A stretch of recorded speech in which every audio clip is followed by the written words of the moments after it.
I'm trying to figure out why people don't seem to be more concerned about the situation developing in North Korea. Now, maybe it's because we've been through this all before. There's been tensions with North Korea in the past, obviously. But right now, the Chinese military is increasing its military presence on the North Korean border. The U.S. military is increasing its presence. The Japanese military is increasing its presence.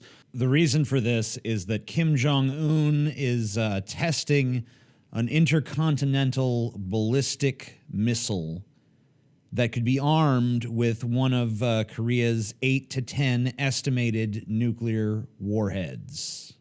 And, you know, these would be capable of striking some portions of the U.S. Of course, they'd be capable of striking South Korea, Japan. I believe they could reach Australia. So obviously the world's pretty concerned about this, mostly because, you know, this is a country that's sort of run like an old school monarchy. You know, power is hereditary. It's passed on successionally through the generations. The ruler of the country is an absolute monarch. Their word is law. So this is sort of an old style of government that is that either already has missiles, nuclear missiles capable of reaching the U.S. or will very soon. So, of course, it makes sense that we're increasing our military presence there. What doesn't make sense to me is that it doesn't really seem like too many people are paying too close of attention to what's going on in North Korea. Now, it's not like it's been totally erased from the news or anything, but as this situation is mounting, I saw the Huffington Post publish an article, "The GOP has a racist problem." That was their headline. That was their top article. Doesn't that seem like a slow news day kind of headline? Like, hey, you know the narrative we keep pushing? Here it is again. I understand they've got their bias. They want to push their agenda. That's fine. Every fucking news publication, left or right, does that. But is that really the most important thing to be talking about when this situation is going on in North Korea? And by the way, we don't really know where China's loyalties lie.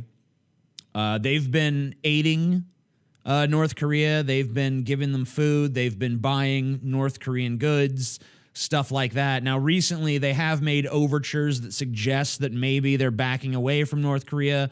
They turned down a North Korean coal shipment in favor of a U.S. coal shipment.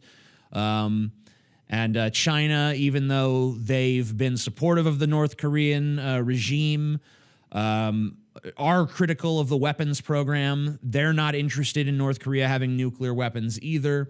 So it's possible that China is going to come down on the side of the U.S. and Japan, but China, you know, who knows? Who really knows what they're thinking? They've also made statements that suggest that the reason for their buildup of military around that border is so that they can protect North Korea from incursion. And they've explicitly warned us, you know, we don't think that an invasion of North Korea is the solution. We don't think military action in North Korea is the solution to this problem.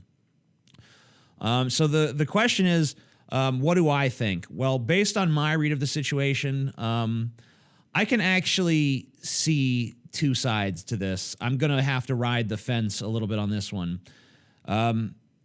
Because on one hand, I see that even if North Korea had these weapons, it would be completely foolish to use them. Because the second that they actually used any sort of nuclear weapon on any foreign country, the rest of the world would swiftly just destroy them. Just obliterate them off the face of the map. So I see that, and that makes me think, well, even if they have these weapons, they have a pretty strong incentive not to use them. But another part of me recognizes that the reason that North Korea is developing these weapons is because they want to avoid the sort of intervention that the U.S. did in a country like Iraq or Syria recently, or what we did in Afghanistan, or we've been embroiled in conflicts all over the Middle East. They want an insurance policy against us doing that to them, and in their mind, having a nuclear arsenal is the deterrent that we need to keep off their backs. And maybe they're right about that, but that kind of makes me feel like maybe we should do something about them now. Maybe we should do something about them before they have this weapon in their hands. But that's a very risky proposition because maybe they already do have it. And, we should always, of course, be very reluctant to use military action against another country. But I can definitely see at least a case to be made for why maybe there should be military action in this case. But that should always be the last resort. And, of course, not every option has been explored. But what I mainly wanted to make this video about is just I find it surprising that more people aren't invested in this, that more people aren't talking about this, that more people aren't interested in this. This could be a very, let's use the word interesting, time in our history. So if you're not tuned into this story, tune in, because there's some pretty crazy stuff going on. If you want to save 25% on TJ and Paul versus Suicide Squad, you can use coupon code LIDO, not Joker. Save 25%. Here's a little sneak preview of the project. We see the villain at one point in this movie split a train in two with his fucking hands. What do we got?